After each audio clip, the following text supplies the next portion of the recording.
Olá, começamos agora mais um Frente a Frente. O nosso convidado hoje é o médico Paulo Teixeira, secretário executivo de Ações de Saúde da Secretaria de Estado da Saúde.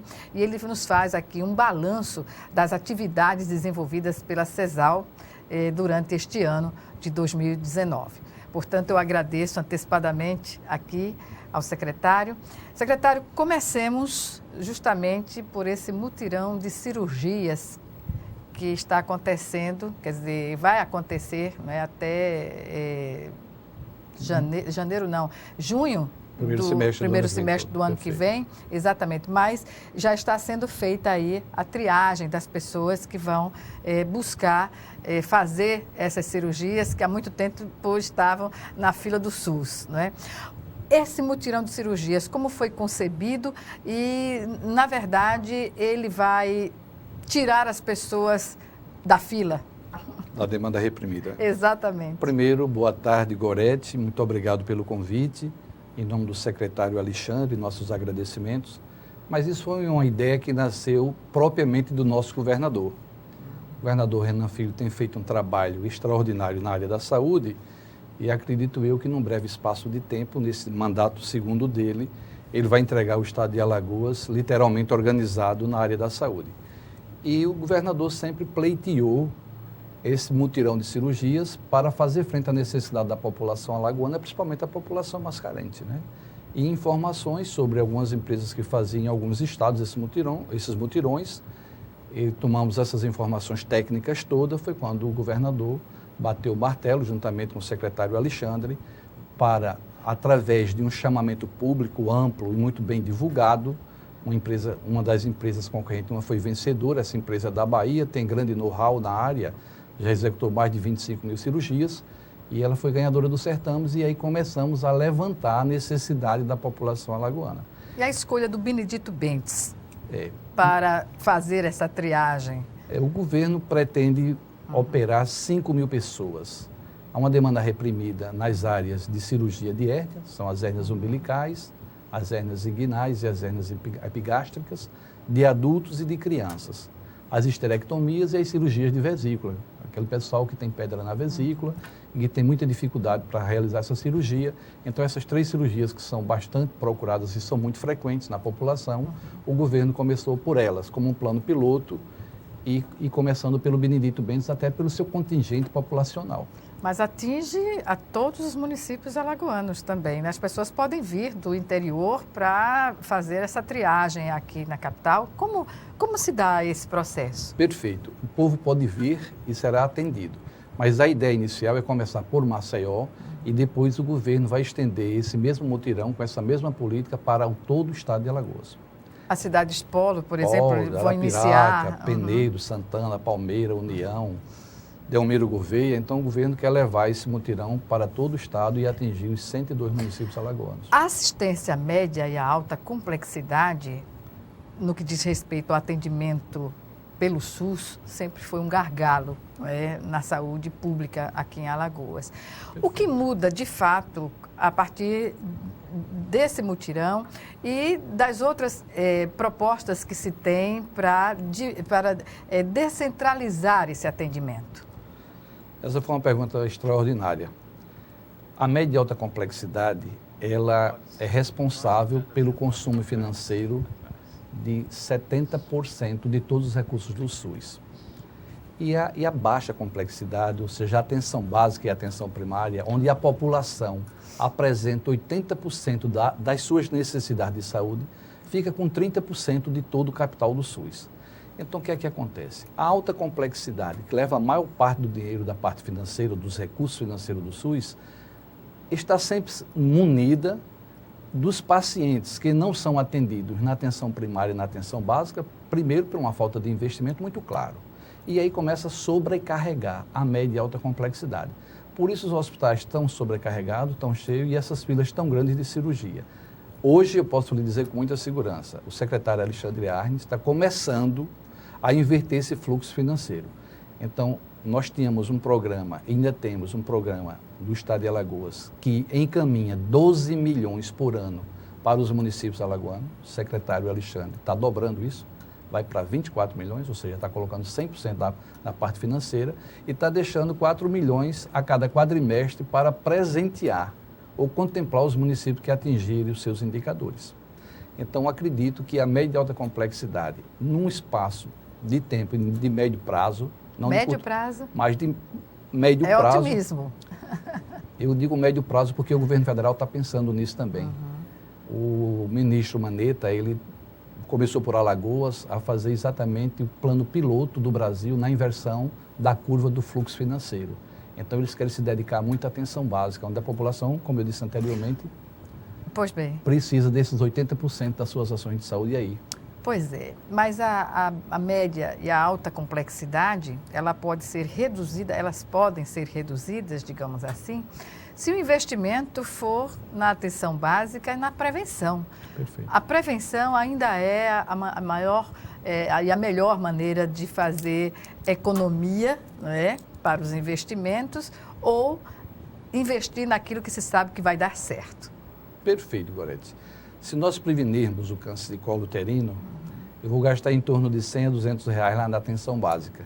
Quando eu não faço isso, essa paciente migra para a atenção secundária, ou alta complexidade e média complexidade, vai me custar milhões. Então, eu preciso investir fortemente na atenção básica, fazendo a prevenção com o estado vacinal das crianças, com o acompanhamento e a detecção do câncer de colo uterino lá no seu nascedouro, com o câncer de próstata na população masculina, com o câncer de mama na população feminina. E aí sim, se eu investir de forma muito planejada e projetada, de uma forma muito segura, em todos os meus pontos nevrálgicos do estado de Alagoas e do Brasil, seguramente, no médio, como eu falei para você, no médio espaço de tempo, curto não, mas no médio e longo espaço, teremos resultados extraordinários para a saúde de toda a população brasileira. Mas está se fazendo, já está efetivamente na ação, na atenção básica, essa preocupação? Vamos começar, né? No mês passado, o governo federal mandou aqui para Alagoas o ministro Mandetta, onde ele está começando esse plano piloto que eu lhe falei, vai informatizar todos os municípios do estado de Alagoas e vai dobrar o investimento da atenção básica. E assim está fazendo o secretário Alexandre Aires, dobrando em 100% os recursos dirigidos à atenção básica do estado de Alagoas. Ainda sobre o mutirão de cirurgias, é um programa que se pretende fazê-lo permanente, doutor? O mutirão de cirurgia, como eu falei no começo, ele pretende primeiro acabar com essa demanda reprimida. As filas, né? As filas. E vamos sentir daqui para junho o que conseguimos, acredito que vamos ter sucesso absoluto, e quais são as outras cirurgias que a gente pretende também exterminar com essa demanda reprimida. Nós falamos em linhas gerais da forma como, mas quais são os critérios para que o usuário do SUS tenha acesso a esse mutirão de cirurgias? Isso aí será muito fácil. Nós instalamos uma central para fazer essa triagem no Benedito Bentes. Esse paciente chegará lá munido com seus documentos, carteira de identidade, CPF, cartão SUS, comprovante de residência, de preferência chegar em jejum, vai ser encaminhado para fazer os seus exames pré-operatórios todos e voltará com o seu resultado, que sairá de forma imediata, voltará para o médico, onde esse médico fará uma avaliação dos resultados desse exame e indicará se há necessidade ou não dessa cirurgia. Constatando que há necessidade dessa cirurgia, ele será agendado de forma imediata, planejado para fazer a sua cirurgia. Se for mulher, mesmo criança ou mulher adulta, será cirurgiada no Hospital da Mulher, que é um equipamento que você precisa conhecer. Eu passo praticamente todos os dias e à noite que está iluminado, e aquilo ali é uma conquista muito, digamos assim, foi necessária, né, para as mulheres terem um atendimento específico aqui em Alagoas. Mas, doutor Paulo Teixeira, lembrando aos usuários do SUS, né, que para ter acesso a essa triagem, os usuários devem ir ao local, portanto, registro geral, identidade, CPF, comprovante de residência, cartão do SUS, além de estar em jejum, como o senhor falou, porque é terrível a pessoa se deslocar de uma distância imensa, chegar lá e não ter essa documentação exigida. Perfeito. Né? Divulgamos bastante essa documentação para os pacientes que pretendem ser cirurgiados. Mas além do Benedito Bentes, vamos fazer uma etapa também aqui na parte baixa de Maceió, no Vergel do Lago. Depois dessa segunda etapa de Maceió, então vamos começar a atingir os municípios do interior. Pois bem, os municípios, inclusive a AMA, está apoiando integralmente essa iniciativa do governo do estado, né? Perfeito. É uma iniciativa muito vencedora e que vai beneficiar não só o pessoal da capital, mas o pessoal do interior dentro dos seus 102 municípios.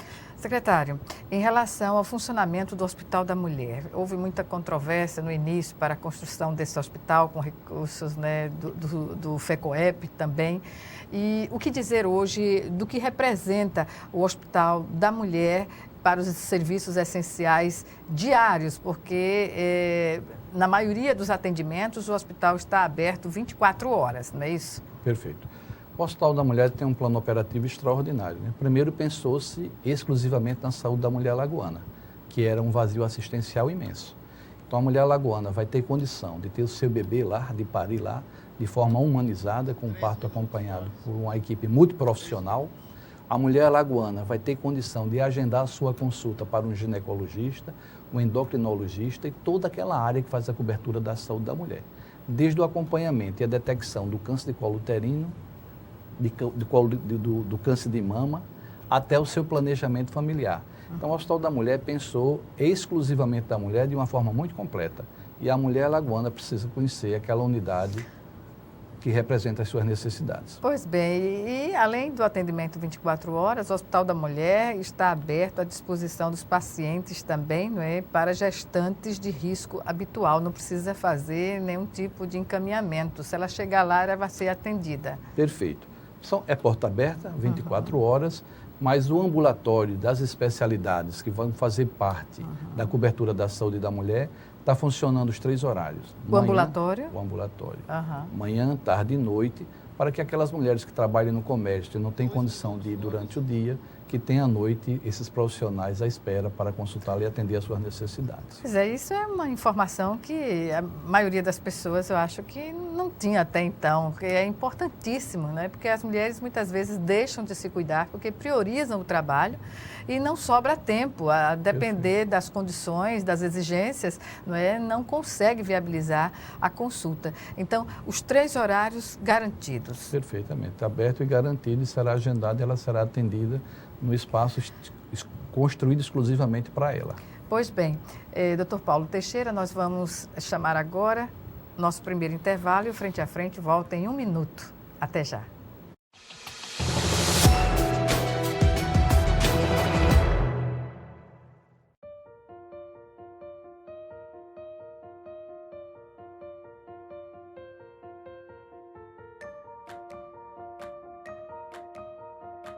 Há uma terra onde a nossa imaginação e fantasia são despertadas, através de brincadeiras, leituras e artes. Nesta terra, não há espaço para a tristeza. Quem não vive aqui, imagina uma terra cheia de sofrimento. Na verdade, aqui é a terra da esperança. A esperança que vem do amor, carinho e cuidado. Ainda somos pequenos, mas já enfrentamos grandes desafios. O maior deles é te convencer que somos fortes. E somos muitos, altos e baixos, grandes e pequenos, pelados ou não. Mas aqui, na Terra da Esperança, isso não importa, porque os sonhos são para todos. Instituto Arthur Amorim, semeando esperança.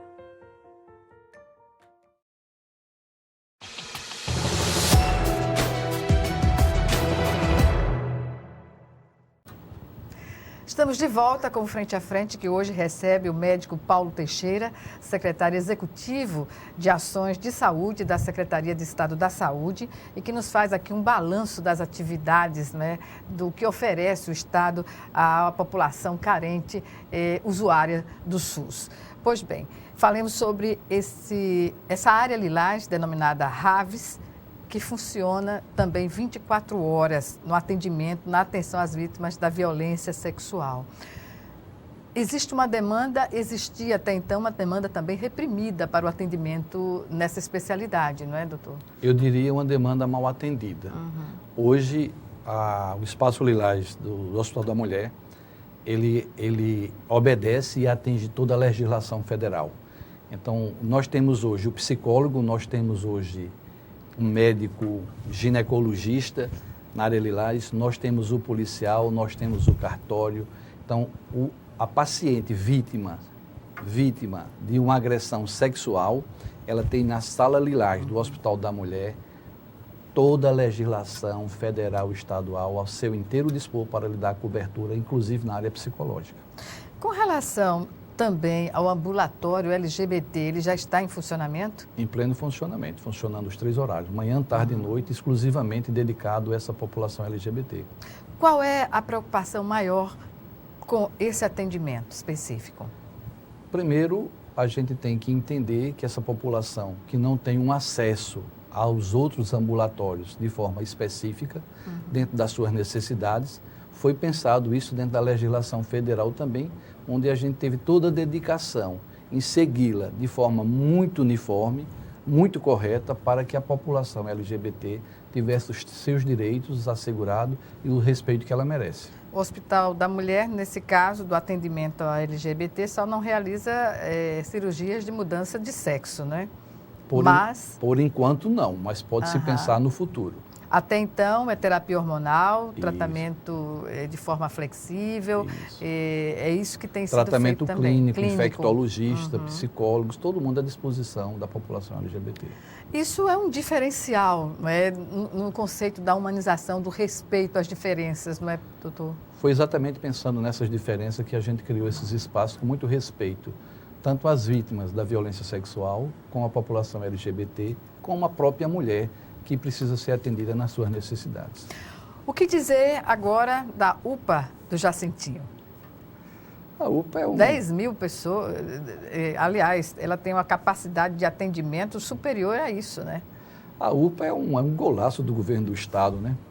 Eu disse que o governo Renan Filho vai entregar o Estado de Alagoas com uma realidade diferente na área da saúde. E quando ele pensou nas UPAs, as UPAs no futuro, quando a Maceió tiver com todas as UPAs inauguradas, e para fazer frente à necessidade da população de Maceió, nós vamos precisar de 5 UPAs, porque uma UPA tem a capacidade de atender até 200 mil pessoas. Então, a 200 mil pessoas? 200 mil. Isso faz mensalmente? Uma cobertura, isso anualmente. Anualmente? Anualmente. Então, cada UPA está destinada a uma população de 200 mil pessoas. Como Maceió tem 1 milhão de habitantes, com 5 UPAs eu fecharia a necessidade de construir UPAs no município de Maceió. Mas o governo Renan Filho quer fazer mais, ele quer construir 7 ou 8 UPAs. Interiorizar esse atendimento das UPAs também faz parte? Ele quer colocar as UPAs para que não haja nenhuma demanda reprimida no atendimento de urgência e emergência aqui em Maceió. E com essa condição, o Hospital Geral do Estado, o nosso HGE, ele passará a ser um hospital de portas fechadas. Como Ou assim? Seja, um hospital que só atenderá traumas referenciados. Então, será um hospital literalmente organizado, já está bem melhor. O hospital tem dado uma resposta extraordinária à população alagoana ao longo dos tempos, sempre deu, agora está muito mais organizado, mas com essas UPAs funcionando, ele será um hospital de referência. Só atenderá pacientes referenciados por essas UPAs. Pois bem, e o atendimento inicial passa a ser, então, pelas UPAs? Perfeitamente. E chegar ao HGE, só o paciente que vem referenciado pelas UPAs com trauma? Com trauma, perfeito. Isso parece até utópico, não é? Mas vai acontecer, viu? Parece até utópico, mas há um planejamento no sentido de fazer isso essa acontecer. Vontade realidade? Além disso, nós vamos ter a inauguração do Hospital Metropolitano, que será um coadjuvante dentro dessa programação da urgência e da emergência e do HGE. A UPA do Jacintinho, por exemplo, tem a capacidade de atendimento de mais de 10 mil pessoas mensalmente. Perfeito, perfeito. Mas ela dá cobertura pela legislação, tem um cálculo para ela dar cobertura a uma população de 200 mil pessoas, de 200 a 250 mil pessoas. O fechamento dessas 7 UPAs, não é isso? Que a intenção do governo é instalar 7 UPAs aqui em Maceió. Perfeito. Qual é a previsão? Seguramente para o mês a gente já inaugura a UPA do Tabuleiro. A UPA do Tabuleiro. Depois a UPA da Xanajaqueira. 3. Então está correndo, né? Está correndo. Já tem 2 UPAs funcionando, né? Trapiche da Barra e tem a do Benedito Bentes. Doutor Paulo, em relação a essas UPAs, no que diz respeito a equipamentos, o que é que dispõe a UPA atualmente? As UPAs são equipadas com todo o material necessário para fazer o atendimento de urgência e emergência. Oferece uma equipe multiprofissional, trabalha dentro da legislação. Permanente, não há ausência de... Não há porque ausência. o que há muita reclamação, quando se chega, por exemplo, é a ausência do profissional. Essa possibilidade Ela é nas muito remota, UPAs não é? É remota. Existe um contrato para o funcionamento das UPAs, onde tem os 3 entes federativos. O governo federal, que entra com 50% do custeio dessa UPA, o governo do estado com 25% e o governo município com 25%. Como elas hoje são contratadas, há um contrato dentro de uma licitação, de um modo geral, de forma eletrônica, e a empresa ganhadora assina esse contrato para gerenciar as atividades da UPA, então eles têm a obrigação de cumprir toda aquela programação estabelecida para cada UPA. E como ela tem a obrigação de cumprir toda a sua programação, nós temos a obrigação de também pagar em dia, o governo federal vem fazendo isso, o governo do estado também. Então é uma conjunção de fatores que interessa tanto a eles, os proprietários dessas empresas, como a nós, que fazemos hoje a gestão do estado e principalmente o público usuário que quer bons serviços. O governo está simpático, por exemplo, a introduzir bem amplamente as organizações sociais nessa relação, nessa contrapartida de trabalho? Eu vou falar a minha opinião pessoal, posso falar? Pois não. Eu, como gosto muito de gestão, eu acho as organizações sociais interessantíssimas. Não que outros modelos sejam desprezíveis, não é isso. Mas eu estive em São Paulo, passei em torno de 2 semanas em São Paulo, e São Paulo tem mais de 90% de toda a sua saúde administrada por organizações sociais. E é bem sucedida? Muito bem sucedido. Tanto o estado de São Paulo tem muito da organização social, isso há mais de 30 anos, como o próprio município de São Paulo faz isso com muito zelo e com muito sucesso. E governos de diferentes opiniões em relação à saúde, à gestão da saúde pública, conviveram com essas organizações sociais, né? Perfeito. Nem Marta Suplicy, nem Fernanda Haddad, nem Luiz Erondina, nenhum deles de partido que era a oposição ao governo do estado de São Paulo, pensavam de modo diferente, eles tiraram o modelo da organização social na sua gestão. Então, é um modelo que promove resultados e a população precisa de bons serviços e de resultados positivos. Voltando à questão das UPAs, a do tabuleiro está prevista para a inauguração quando? Eu não sei se ainda é esse ano, provavelmente sim, mas lhe asseguro que essa semana o pessoal já está fazendo a visita para equipá-la. E se não for daqui para o final de dezembro, no começo de janeiro, o governador já estará entregando à população de Maceió mais uma UPA inaugurada. Doutor Paulo, em relação ao Hospital Metropolitano, que o senhor tocou aí no assunto, ele fica na Via Expressa, né? Isso, ele perfeito. vai, na verdade, é um hospital que vai preencher o vazio deixado por aquele hospital geral que não foi inaugurado e que na verdade, não foi construído, né, na sua totalidade, acabou sendo... terminou-se a obra pelo Ministério Público Federal, né? Perfeito. Pela Justiça Federal. O que representa, do ponto de vista logístico, do atendimento à alta, à baixa complexidade lá? O Hospital Metropolitano será extraordinariamente importante para a saúde de Alagoas, mas não só o Hospital Metropolitano. O governo pensou também em fazer um hospital geral no norte do estado, que foi uma área sempre desprovida da assistência médica, e vai fazer um hospital de 27 leitos também muito completo, na cidade de Porto Calvo.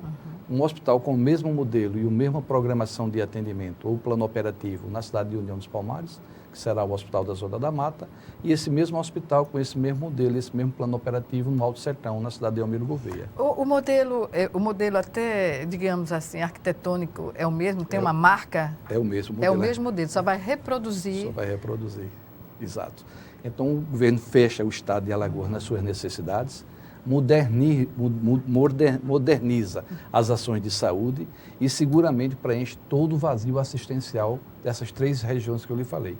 E o Hospital Metropolitano em si vai fazer a complementação da assistência à população alagoana juntamente com essas UPAs e fechar o Hospital Geral do Estado para que ele seja um hospital de excelência na referência do traumatizado. O Hospital Metropolitano, a previsão é para? Até junho do ano que vem, de 2020. E o Hospital da Criança, que essa questão do atendimento da pediatria aqui no estado não é diferente de outros também. Há um vazio assim, a ser preenchido, não é? Perfeito. O governador, quando inaugurou a UPA do Jacintinho, ele teve o cuidado e teve a atenção com a população alagoana de anunciar que o terreno lateral à UPA, que é um terreno imenso, o Jacintinho, seria adquirido pelo Estado para a construção de um hospital infantil no estado de Alagoas. E aí, seguramente, esse plano operativo deverá cobrir toda a necessidade da população infantil do estado de Alagoas. Sobre a informação de uma proposta que viabilizaria clínicas, policlínicas aqui no estado, como está essa discussão? Está começando a avançar. Hoje eu mostrava ao secretário Alexandre Aires que o estudo técnico já estava pronto e que precisaríamos começar a fazer um estudo definidor da localização, e ele ficou de sentar comigo em outra oportunidade, mas eu passava para ele a necessidade de construir uma policlínica no bairro do Benedito Bentes, uma policlínica no bairro do Farol, ali na Praça do Centenário, em torno da Praça do Centenário, e aí nós fecharíamos todo um eixo de Maceió, trazendo do hospital universitário, onde o hospital universitário já desempenha um grande papel na oferta de especialidades à comunidade alagoana, outra no Benedito Bentes, outra policlínica aqui na parte no meio de Maceió, ali no bairro do Farol, e fecharíamos com a necessidade da população alagoana e de Maceió com o Pan Salgadinho. Então, Maceió ficaria fechado com 2 policlínicas. Mas o governo quer levar mais avante essa ideia. O governo quer construir policlínicas também na cidade de Arapiraca. Então, construindo policlínicas em Maceió e Arapiraca e oferecendo as especialidades médicas que o público usuário do SUS não tem acesso, seguramente daqui a 2, 3 anos, Alagoas viverá uma realidade totalmente diferente do Brasil. Que serviços seriam oferecidos pelas policlínicas? De modo geral, as especialidades, né, que são mais usadas pela população, né, a pediatria, a ginecologia, a ortopedia, a neurologia, que o pessoal tem muito pouco acesso à neurologia, a dermatologia, a gastroenterologia. Então, nós temos um estudo técnico e sabemos até as especialidades que a população mais procura. Essa perspectiva a médio, a curto e a médio prazo, porque a gente já está acompanhando a inauguração das UPAs, né, da UPA, e antes já foi construída a UPA lá do Trapiche da Barra. Hoje, como se avalia o desempenho dessas unidades para o atendimento à população? Correto, eu lhe diria que o desempenho é extraordinário. A UPA do Benedito Bentes e do Trapiche são UPAs premiadas a nível de Brasil. A UPA que começou no Jacintinho está com um trabalho tão excelente, tão grande, tão bom e tão perfeito, que já chama a atenção da população. Já tem gente descendo de bairros bem mais distantes aqui de Maceió para se fazer o uso dos serviços da UPA do Jacintinho. E essa mesma empresa que está administrando a UPA do Jacintinho foi a ganhadora da licitação da UPA do Tabuleiro. Então, esse mês inaugurando-se, ou no começo do ano que vem, a UPA do Tabuleiro, essa empresa seguramente fará as mesmas ações com a mesma eficiência que está fazendo no Jacintinho para a população do estado. É isso. Vamos chamar agora nosso segundo e último intervalo, e o Frente a Frente está de volta em 1 minuto.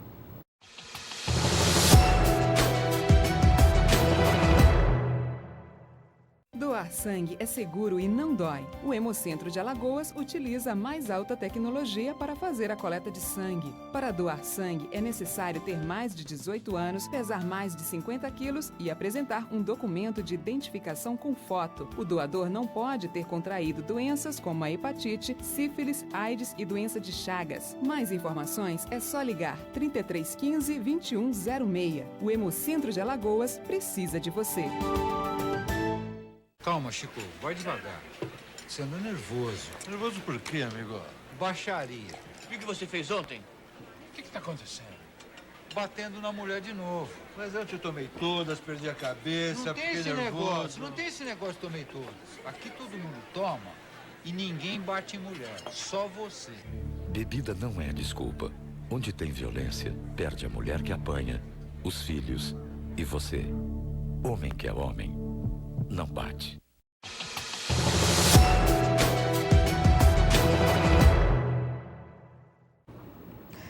Estamos de volta para o último bloco do Frente a Frente, que hoje recebe o médico Paulo Teixeira, secretário executivo de Ações de Saúde da Secretaria de Estado da Saúde, e que nos faz aqui um balanço sobre as atividades, as ações da CESAL este ano de 2019 no estado de Alagoas. Doutor Paulo, falemos agora sobre a atenção básica. Perfeito. Como o governo analisa, por meio da secretaria, os índices da educação básica aqui em Alagoas? Da atenção básica, não é? No momento, nós temos indicadores que precisam ser melhorados. E esses indicadores, o índice de pré-natal, estado vacinal das crianças, o câncer colo-uterino, cobertura do câncer de mama e muitos outros indicadores, o hipertenso, o diabético. Mas o secretário Alexandre tem feito uma gestão muito direcionada para resultados. E dentro dessa proposta dele, ele está dobrando os recursos da atenção básica no estado de Alagoas, saindo de 12 milhões para 24 milhões isso ano, dando uma premiação... Dobrou? Literalmente. Literalmente. Está atrelando esses recursos a mais a indicadores e o acompanhamento desses indicadores, e a partir daí seguramente os resultados aparecerão. Mas ele está indo mais longe. Ele está colocando uma premiação de 4 milhões a cada 4 meses para os 10 municípios que atingiram os indicadores. Então, isso é um incentivo aos municípios que atingiram os indicadores de saúde dentro dessa programação da reestruturação da atenção básica do Estado. Pois é, mas há municípios que têm uma certa condição, outros nem tanta, né? Porque alguns sobrevivem muitas vezes apenas das transferências, né? FPM, FPE, enfim. Como quantificar o que é justo para municípios que têm essa condição e os que não têm? Muito por parâmetro da população, Gorete.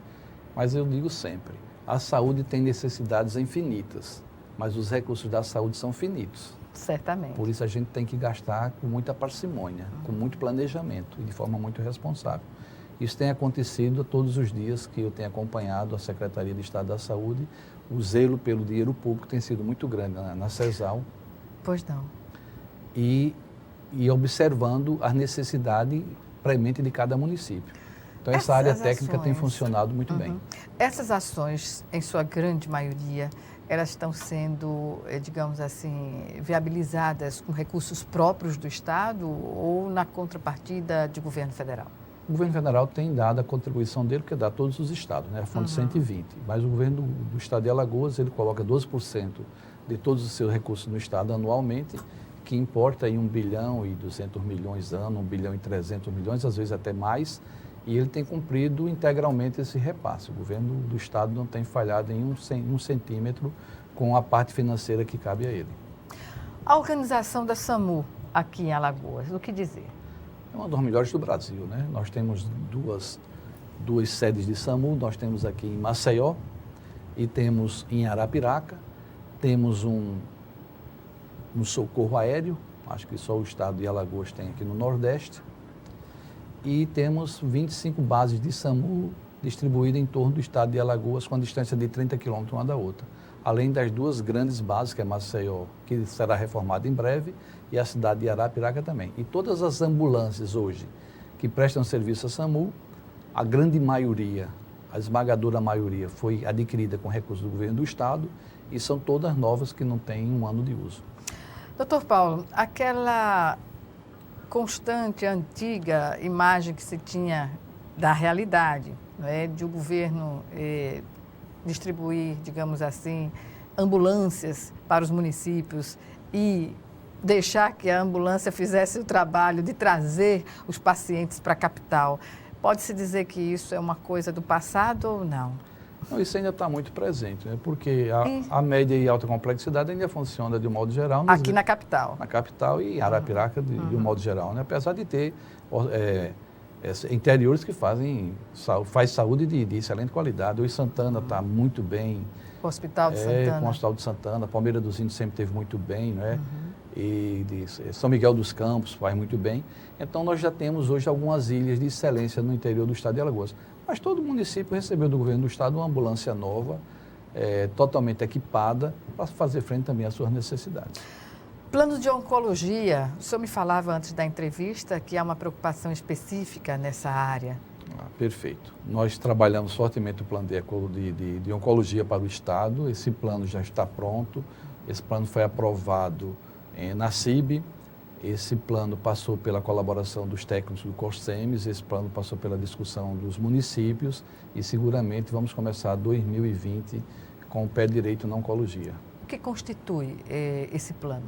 Primeiro, recursos a mais para toda a nossa rede que faz frente à oncologia, o que dá assistência à oncologia, e cortar também aquilo que a gente fazia de forma inadequada ou mal planejada. Por exemplo? Por exemplo, a gente precisa trabalhar na ponta do sistema a detecção e o tratamento do câncer de mama e do câncer de colo. Então, isso é muito necessário, a gente não deixar essa paciente migrar dali para alta complexidade. Primeiro, pela possibilidade que nós vamos dar de sobrevida a ela.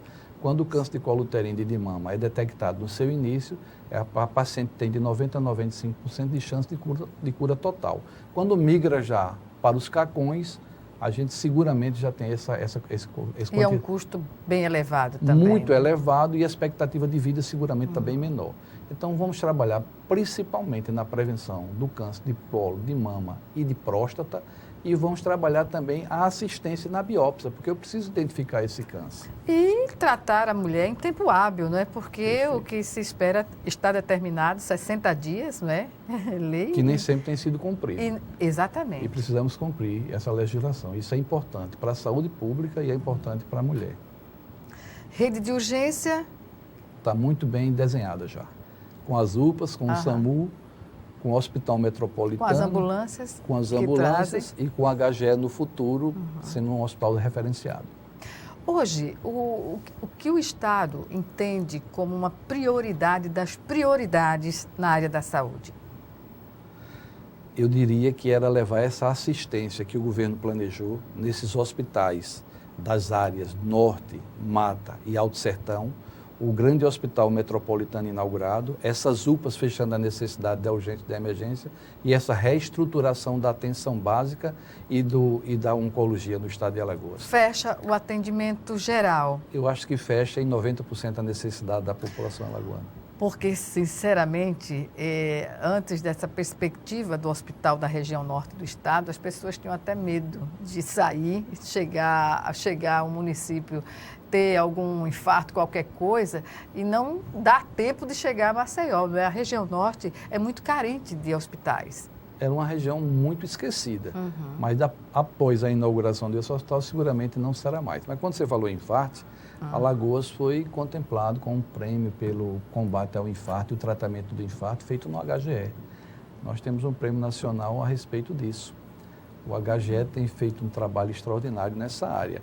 E outra ação muito importante que o governo criou, que foi uma iniciativa do governador Renan Filho, foi a entrega da medicação em domicílio à população que não pode se ausentar de casa. Exato. Então, tem algumas coisas que têm sido feitas para trazer a comodidade a essa população que precisa, a assistência a essa população que precisa, e a gente tem feito isso de forma muito bem planejada.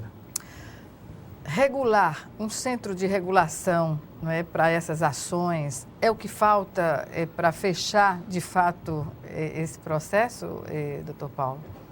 Eu acredito que a gente precisa evoluir bastante na regulação, porque a Lei 8080 ela é muito clara quando diz ao Estado compete fiscalizar, auditar e regular.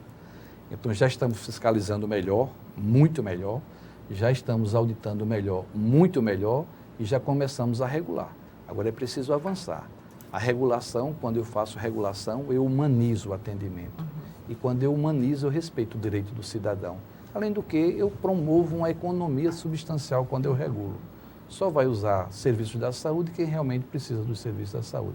Então, a regulação tem evoluído em muitos estados do Brasil, e Alagoas está evoluindo um pouco mais lento, mas essa semana, eu conversei com o secretário Alexandre hoje, e essa semana que vem, próxima quarta-feira, ele já tem uma viagem agendada para Recife para conhecer o sistema de regulação de uma empresa pernambucana. Digamos que a gestão compartilhada, a parceria público-privada é uma realidade atualmente na gestão do Estado? Eu diria que nas OS, como as empresas, elas têm cunho privado e com isso ela tem mais dinamismo de comprar e de contratar e mais agilidade na gestão, essa parceria, para mim, ela é muito positiva, ela é muito boa. Não quer dizer com isso que a administração própria não possa ser feita. Claro que pode, e é boa também. Mas eu acredito que nós estamos andando num momento novo, um momento de crescimento, visando levar as ações da saúde com mais eficiência, com mais eficácia à população, de uma forma mais célere. Há judicializações em relação a medicamentos que não estão à altura do bolso do usuário do SUS aqui em Alagoas. Isso é uma lei, né? Tem que ser cumprida. Agora, tem diminuído bastante. O governo ainda gasta muito com judicialização. No entanto, eu tenho percebido que a organização na compra e na aquisição desses medicamentos tem melhorado bastante. E à medida que a gente compra mais e compra melhor, a gente vai diminuindo essa judicialização. É a mesma coisa com as ações da saúde. Essas judicializações na área de cirurgia, à medida que a gente vai crescendo e vamos nos organizando na oferta desse serviço, a judicialização por si só já vai tendendo a diminuir. Pode-se dizer o mesmo em relação a medicamentos na farmácia básica do Estado? Tem um problema aí que... Essa questão, só para complementar, doutor Paulo, muitas vezes as pessoas questionam o fato de não ter uma medicação, não ter um instrumento, algo básico, até mesmo no HGE. Perfeito. Isso é muito complexo, porque mesmo que você percorra todas as etapas de compra, que vai desde o levantamento da necessidade, a formatação do processo, a licitação, muitas delas, às vezes, dá deserto. Então, eu vou precisar repetir tudo isso, isso leva 1 mês, 2 meses, 3 meses, às vezes até mais.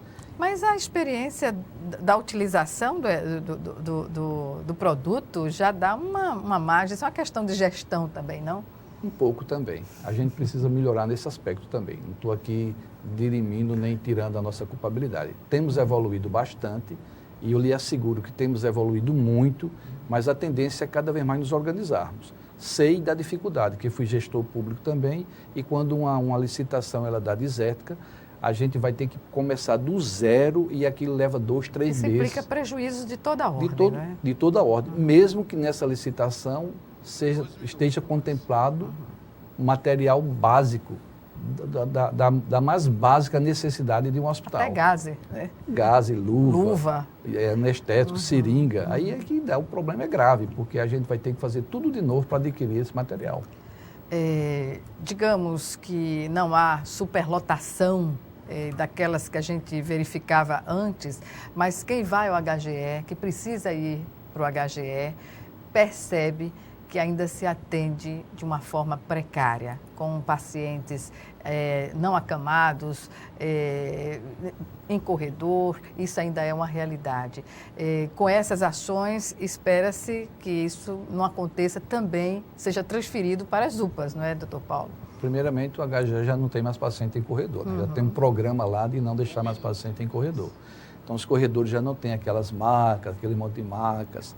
Tem ainda algumas marcas no saguão de entrada, porque a população, eu acho que até pela credibilidade do próprio HGE, né? O pessoal procura muito ainda o HGE. Mas essas UPAs, seguramente, quando tiverem todas em funcionamento, não será mais necessário o paciente se dirigir ao HGE, a não ser que ele seja referenciado por uma dessas unidades de UPA. Doutor Paulo, foi um prazer conversar com o senhor e aqui eu lamento, mas o nosso tempo chegou ao fim. E espero poder entrevistá-lo em outra oportunidade. Obrigada pela sua participação aqui no programa. Nós aqui agradecemos. Muito obrigado também. Obrigada a você também por ter nos assistido e até o nosso próximo programa.